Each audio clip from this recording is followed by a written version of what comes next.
幻塔第二座一环首爆，长达17分钟的 PV 加10击，属实将玩家的期待拉满了。可是它究竟是一款怎样的游戏呢？小峰整理了官方和媒体的一些介绍，下面就听我娓娓道来。一环是由虚幻5开发的手机、PC 和主机的全平台游戏。由于幻塔的前车之鉴，让很多人对手机端充满担忧。但多人游戏本来就是最难优化的，不如说就连幻塔都能优化到手机有不错的体验，那么单机模式的一环将会更加值得期待。一环是一款以都市怪谈为背景的开放世界游戏。先说一下都市怪谈，玩家的故事初始于海特洛市。作为首位无证上岗的意象猎人，将成为接取民间意象委托、维持周转的伊波恩古董店的一员，与各种小伙伴们一起探索各城市的大小谜团，历经各种奇遇，演绎一段段都市物语。这一段便是一环的介绍，下面我们来拆解一下。首先是首位无证上岗的意象猎人。一环是一款单机游戏，不会像幻塔一样猎人都是玩家，那么我们的伙伴很可能就是其他的意象猎人，不同的是他们是有正规证件的，而我们是突然介入的，这让我想起了死神的设定，主角黑崎一护成为死神也是一场意外。意象猎人从名字可以理解为捕捉意象的特殊人士，在一环的世界里，意象是不可或缺的存在。从首爆的意象派画作《忧郁的美男子》到 PV 中层出不穷的意象事件，他们不仅是玩家追捕的怪物，同时也赋予了角色各种特殊的能力。他们也被称为是奇骸，奇骸同样是都市的一员，前提是要在意象管理局领取到居民许可证。一环是一个超自然世界，其中的意象与人类世界共存，比如下雨就是雨人这种意象活动的原因。为了更好地管理意象事件，维持人类社会的平稳运行，就出现了特别的组织意象管理局，其中工作的成员都是异能者，这恐怕就是卡池人物最重要的来源了。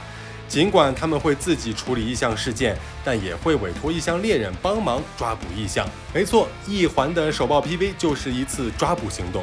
大家感兴趣的话，小峰之后也会详细的解读一下。意象管理局要做的便是收容和泯灭意象，控制、收容、保护，是不是感觉这些词有些熟悉呢？这正是一环真正的世界观由来 ，SCP 基金会的二次元化。SCP 基金会并不是社会组织，而是在克苏鲁神话体系之后出现的一个新的怪谈概念。它是一个由全球爱好者共创的收容特殊意象和生物的网站。里面的内容虽然是创作出来的，但因为长时间的积累，已经形成一套完整的体系。其中 SCP 也就是收容物，它们便是发生在人类社会中的各种异常现象。SCP 基金会最特别的地方，便是每一个收容物都有自己独一无二的编号，而一环早在官网首爆的时候就已经在暗示了。这几张官网的海报，想必很多人都已经看过了，但是不知道有没有注意到，在每一张海报中都隐藏着一个编号呢？疯狂猫是167，拉阳置业是147，赛车改装店是387，播音员招聘是199。不仅如此，长着电视头的海獭和午夜时分在街头暴走涂鸦的滑板，这些特殊的存在都很符合 SCP 收容物的特点。与幻塔不同的是，一环不会采用宏大的世界题材，而是选择了单元轻喜剧的方式，打造番剧式体验，致力于呈现生动细腻的剧情演出和塑造性格鲜明的角色形象，让玩家过上穿越异世界的奇特生活。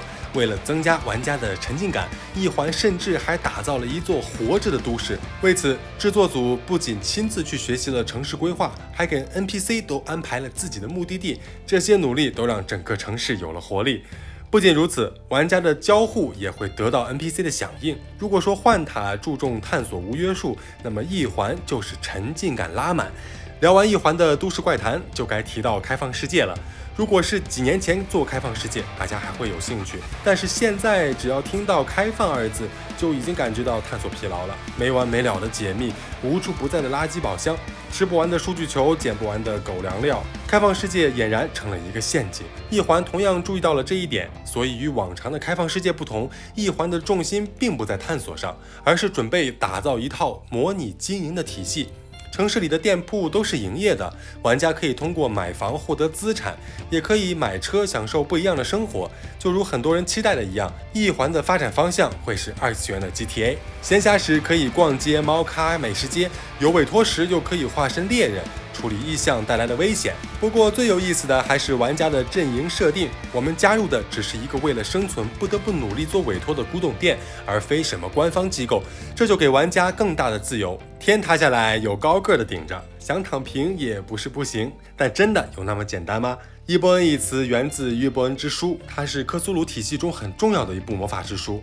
伊波恩也是一个伟大的魔法师，但在最后关头却被自己的对手举报为异端，最终只能逃到木星，之后情况不明。异环以此命名，会不会也隐藏着反转呢？目前已知的古董店成员有娜娜丽和早雾。娜娜丽是伊波恩的1号台柱，乔间地最有名望的家族老大，前途无量的异能者之星，还曾参与过各种大型异象的收容泯除活动。单从这些介绍来看，就知道他的实力了。不过是真是假就不好说了。2号人物便是早雾，一定不要小瞧他的身高，因为他的武器可是名为鬼狼丸的异象巨锤，被砸一下可不是开玩笑的。同时他也是古董店冰箱便利贴规定制定者。总之不明觉厉就对了。除了他们之外，还有一个非常厉害的管家和神秘的店长，目前能知道的就是这些了。至于异环的看板娘薄荷，她并不是古董店的人，而是异象管理局收容2组的预备骨干。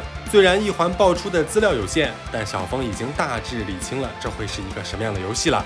接下来就看世界观的架设和城市氛围的铺垫了。之后关于手报 PV 和实机的解读也会陆续更新，感兴趣的朋友可以留意一下。好了，本期就到这里，关注小峰带你体验不一样的异环塔。